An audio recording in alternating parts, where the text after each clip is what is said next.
Assalamualaikum warahmatullahi wabarakatuh. Waalaikumsalam warahmatullahi wabarakatuh. Kita mulai perkuliahan Bismillahirrahmanirrahim. Malam hari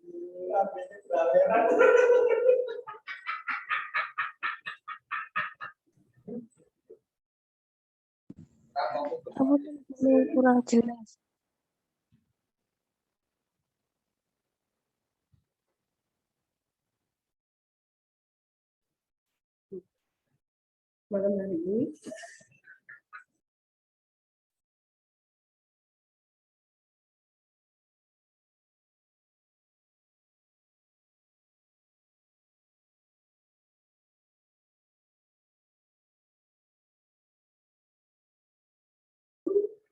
ini kita bertemu di mata kuliah hukum ekonomi syariah di pertemuan ke-6.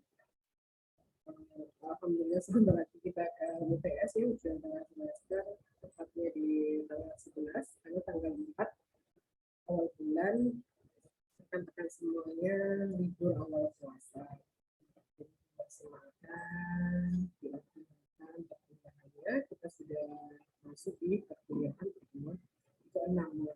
Jadi untuk malam hari ini akan dibahas oleh Mas Anjas, penyelesaian sengketa bisnis syariah. Langsung saja kepada Mas Anjas, silakan untuk memaparkan materi penyelesaian sengketa bisnis syariah.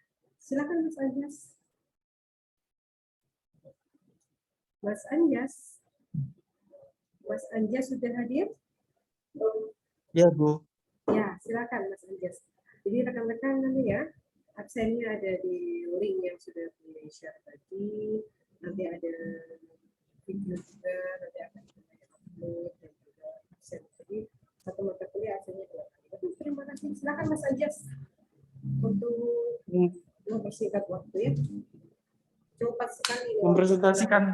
Iya dong, Mas Anjas.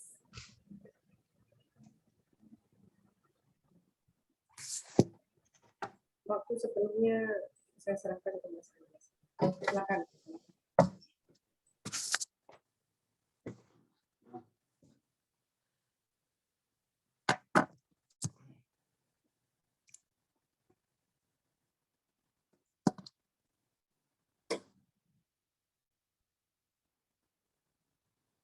Ya, Bu, bentar, Bu. Oke.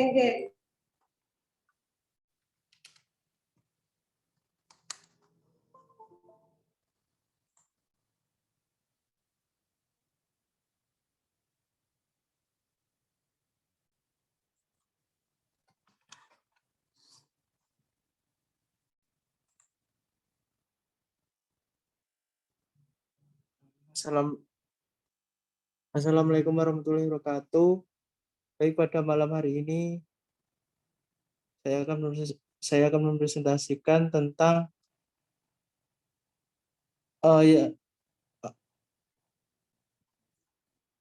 penyelesaian sengketa bisnis syariah.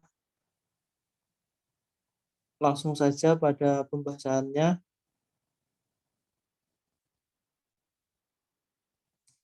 Yang pertama, mekanisme. Mekanisme penyelesaian sengketa bisnis syariah yang bersifat perdata secara umum dapat diselesaikan melalui 3 alternatif. Yang pertama, melalui lembaga arbitrase syariah. Yang kedua, ditempuh melalui perdamaian atau yang dikenal dengan sistem ADR, alternatif dispute resolution. Yang ketiga, melalui jalur litigasi atau proses peradilan di pengadilan agama atau pengadilan negeri, tergantung tergantung perjanjian yang disepakati. Penulis akan menjelaskan ketiga alternatif tersebut sebagai berikut. Pengertian arbitrase. Dalam literatur sejarah hukum Islam, arbitrase lebih identik dengan istilah tahkim atau hakam. Istilah ini secara literal berarti mengangkat sebagai wasit atau juru damai. Sedangkan secara terminologi definisi dikemukakan salam mazkur. Menurutnya, tahkim atau hakam adalah pengangkatan seorang atau lebih sebagai wasit atau juru damai oleh dua orang atau lebih yang bersengketa guna menyelesaikan perkara yang mereka perselisihkan secara damai. Mengutip pendapat Stephen Hagivis, Munir Fuadi mengatakan bahwa yang dimaksud dengan arbitrase atau yang disebut tahkim adalah submission of controversies by agreement of the parties treat to person concerned by themselves for determination. Suatu pengajuan sengketa berdasarkan perjanjian antara para pihak kepada orang-orang yang dipilih sendiri oleh mereka untuk mendapatkan suatu keputusan dan menurunkan undang-undang arbitrase nomor 30 tahun 1999. Yang dimaksud dengan arbitrase adalah cara menyelesaikan suatu sengketa perdata di luar peradilan umum yang didasarkan pada perjanjian arbitrase yang dibuat secara tertulis oleh para pihak yang bersengketa. Fit pasal 1 ayat 1 Undang-Undang Arbitrase nomor 30 tahun 1999. Yang ketiga, pedoman arbitrase syariah. Pedoman arbitrase syariah yang ditetapkan di Indonesia tidak mungkin dilepaskan dari 3 kriteria di bawah ini. Yang pertama, para arbiter yang ditugaskan untuk menangani suatu sengketa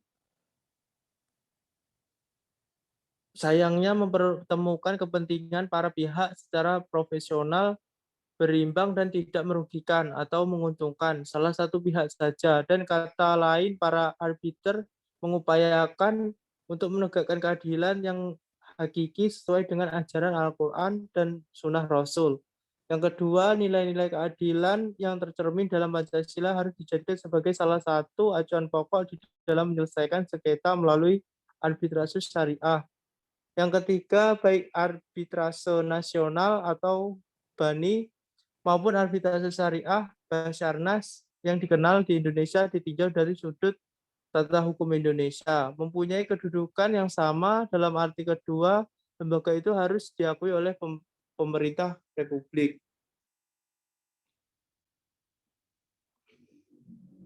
Bagaimanapun juga, sepanjang pembuatannya dilakukan sesuai dengan undang-undang dan isinya tidak bertentangan dengan ketertiban umum atau kesulitan, termasuk dalam pengertian bebas. Di sini tidak saja menyangkut isi materinya, namun juga menyangkut bagaimana cara menyelesaikan perselisihan yang terjadi atau mungkin dapat terjadi. B. Pasal 16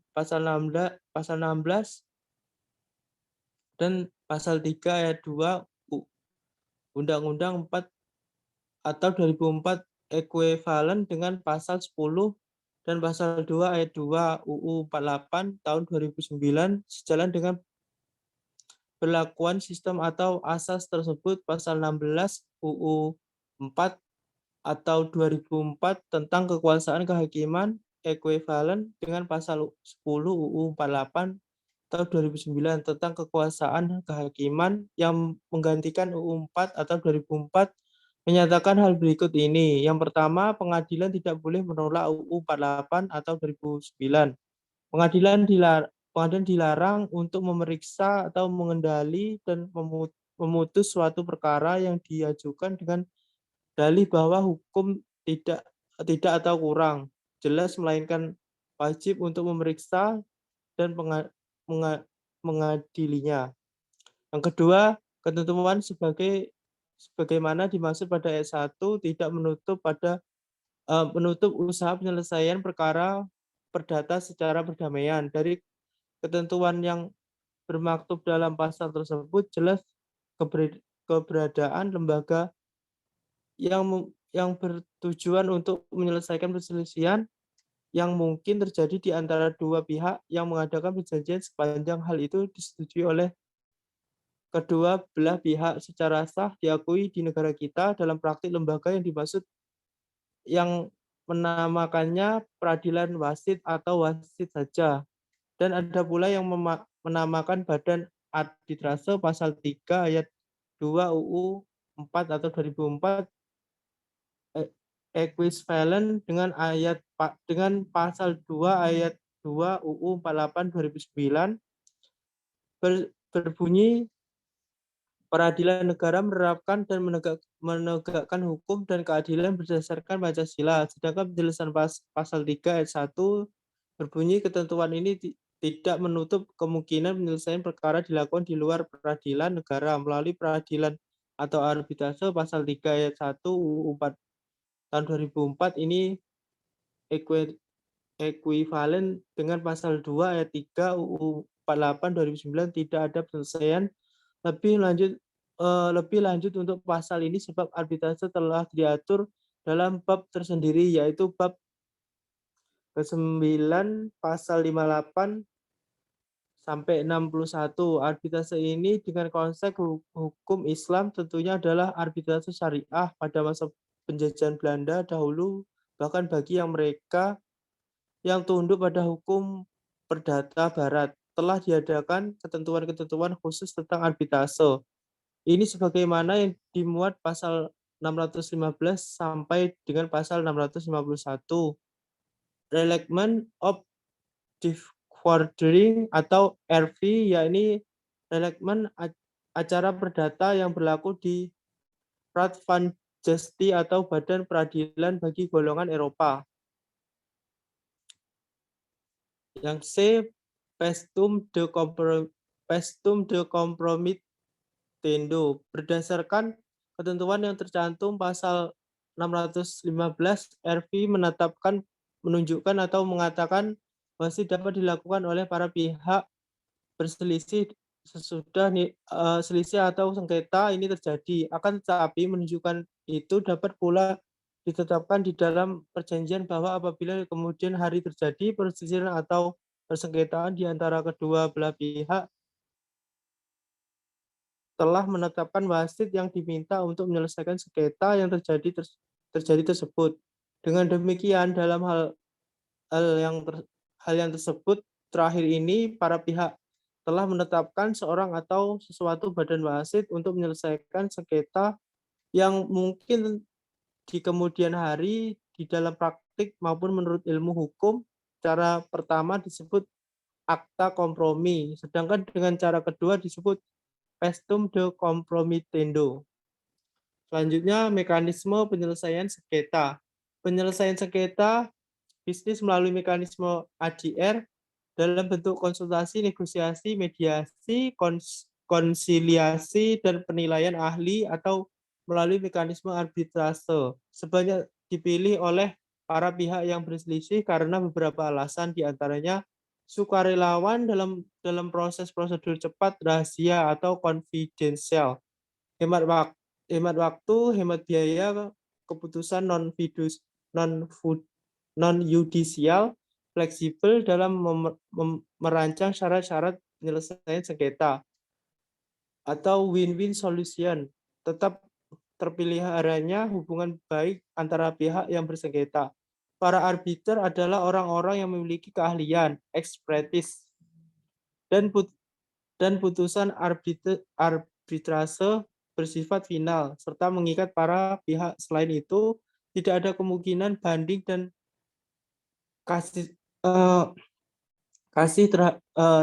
tidak ada banding dan pilih kasih terhadap putusan arbitrase badan arbitrase syariah atau yang disebut Basarnas. Sebagai alternatif penyelesaian sengketa di lembaga keuangan syariah mempunyai tujuan, yaitu yang pertama memberikan penyelesaian yang adil dan cepat dalam sengketa-sengketa muamalat atau perdata yang timbul dalam bidang perdagangan, industri, keuangan, jasa, dan lain-lain.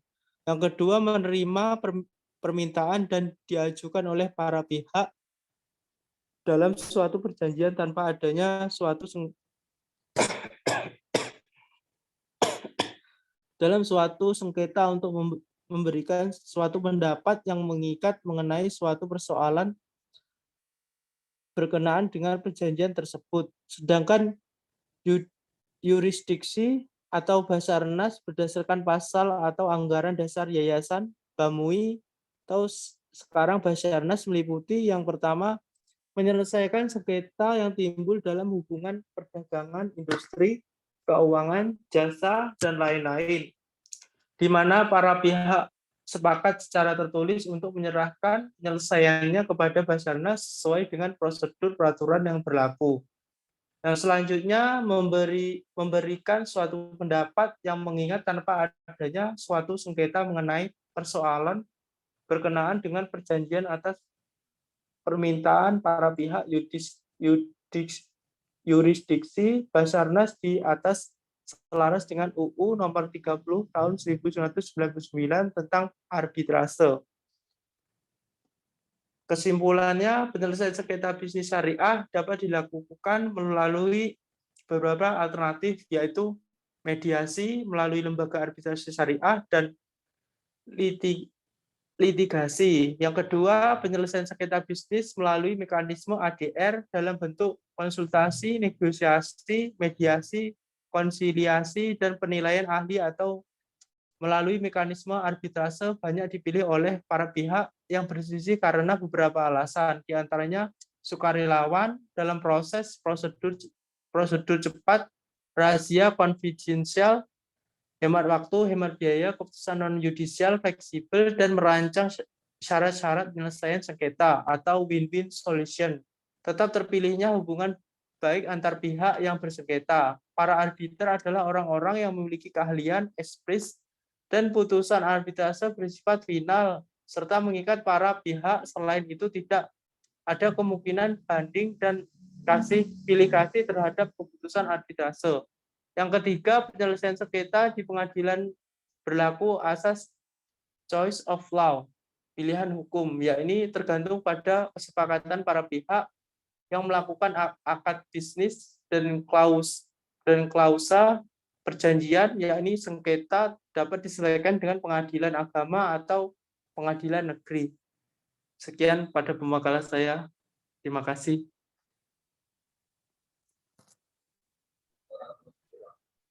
Ya, terima kasih Mas Azaz atas pemaparan materinya hari ini terkait penyelesaian sengketa ya dalam bisnis syariah. Silakan kepada rekan-rekan, masih ada waktu